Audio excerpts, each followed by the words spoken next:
አሰላሙ አሌይኩም ወራህመቱላሂ ወበረካቱ። ውድና የተከበራችሁ የቻናል ቤተሰቦች ሰላም ሰላም ብያለሁ ሁላችሁንም። እኔ ደህና ነኝ አልሐምዱሊላህ።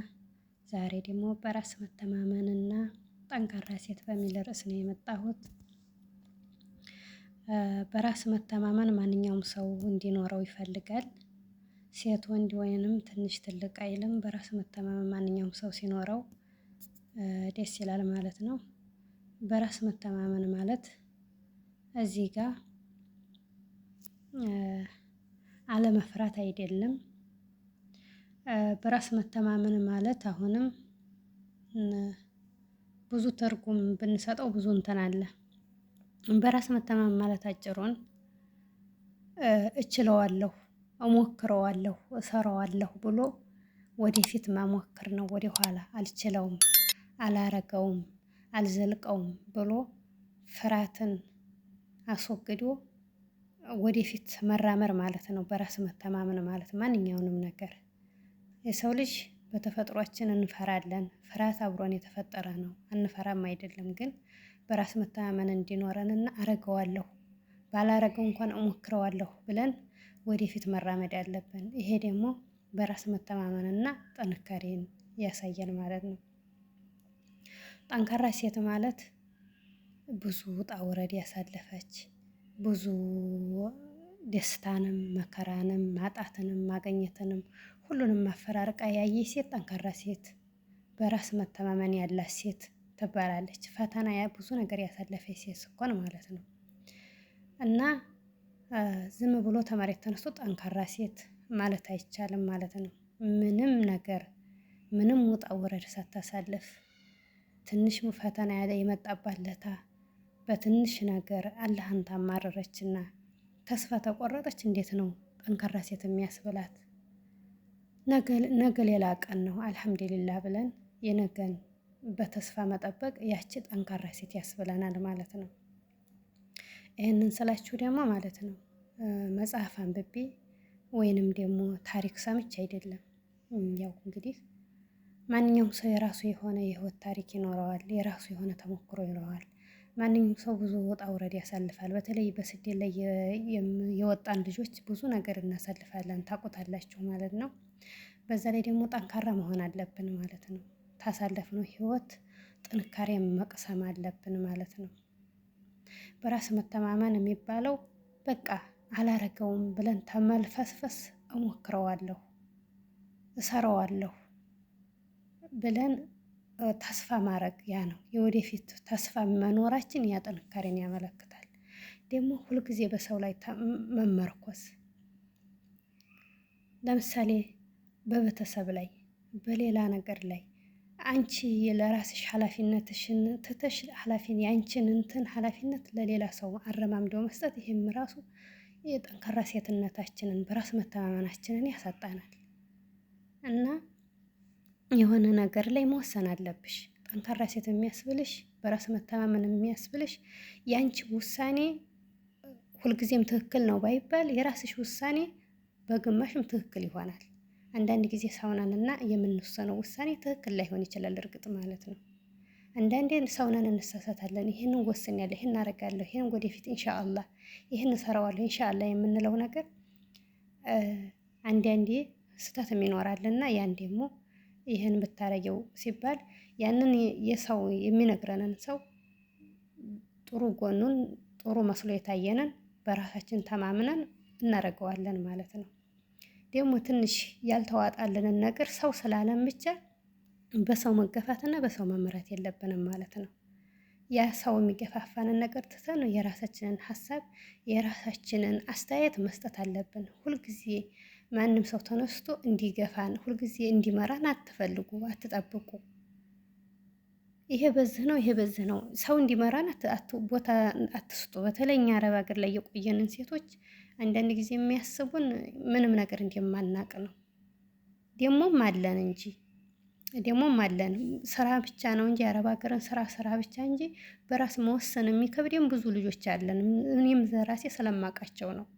ግን በራሳችን መወሰን ራሳችንን በህይወታችን ላይ ይሄን ባረገው ያስደስተኛል፣ ይሄንን ብሰራው የወደፊት ውጤታማ ሆናለሁ ብለሽ በራስሽ መወሰን አለብሽ ማለት ነው።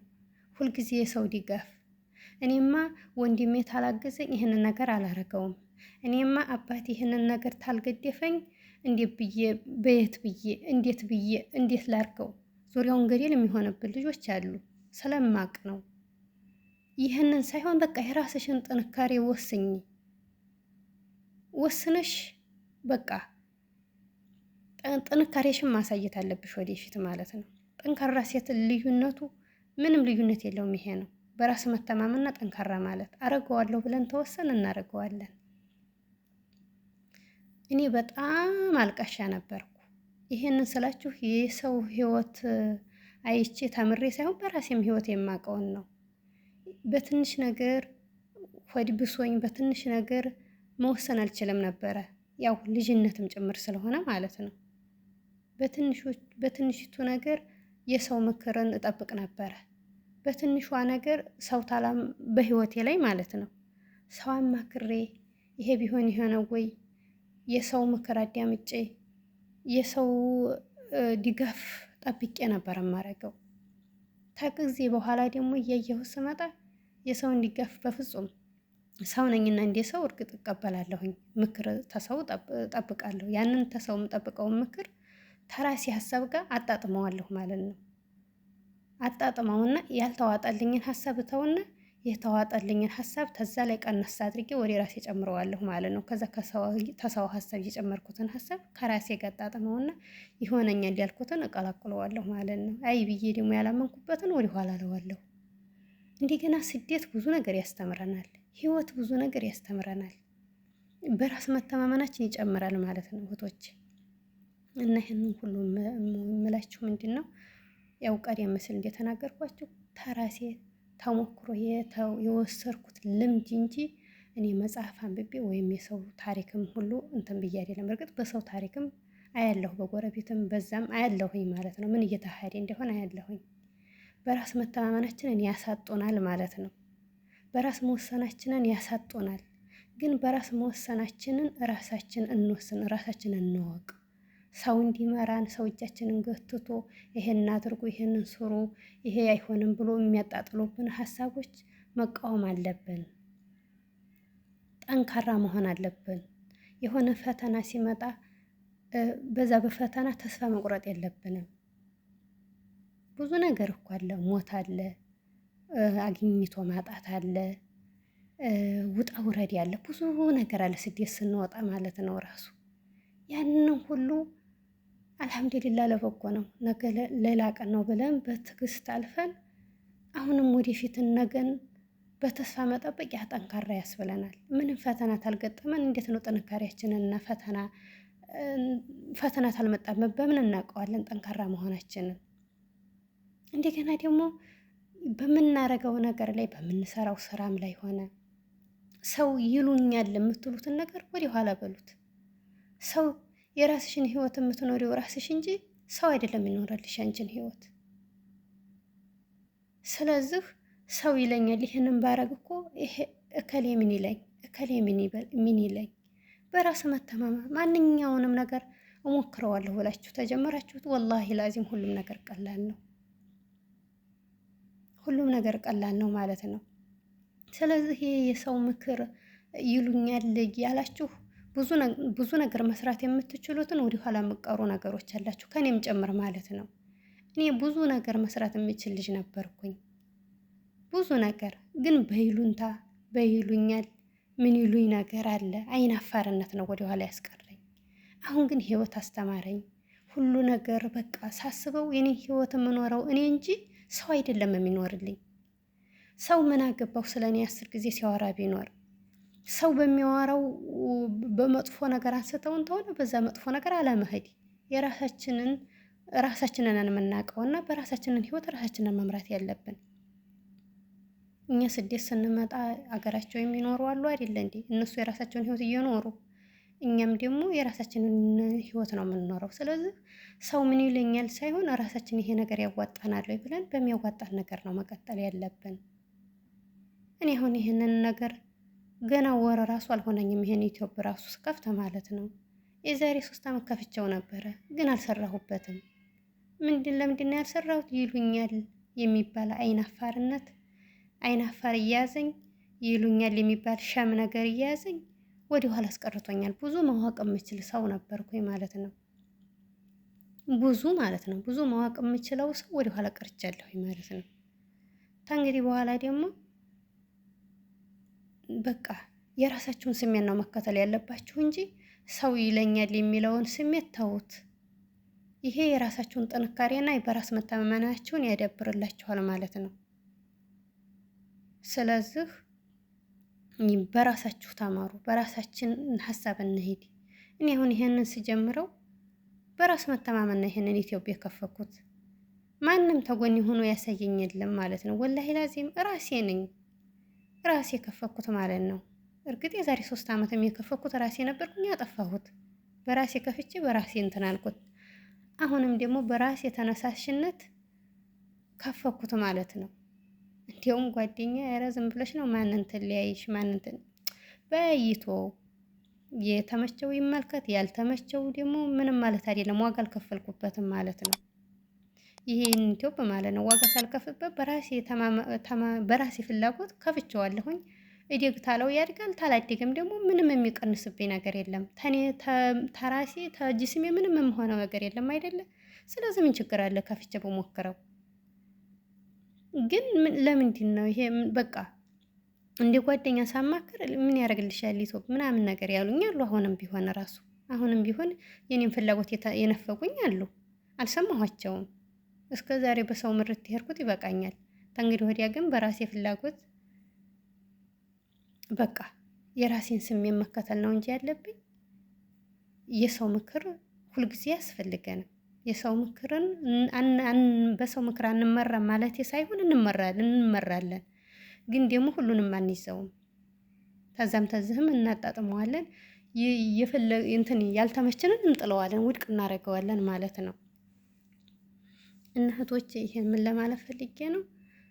በቃ ጠንካራ ሴት ለመሆን እንሞክር። በቃ በገንዘብ አያያዝ ቢሆን በሁሉ ነገር ቢሆን ጠንካራ እንሁን።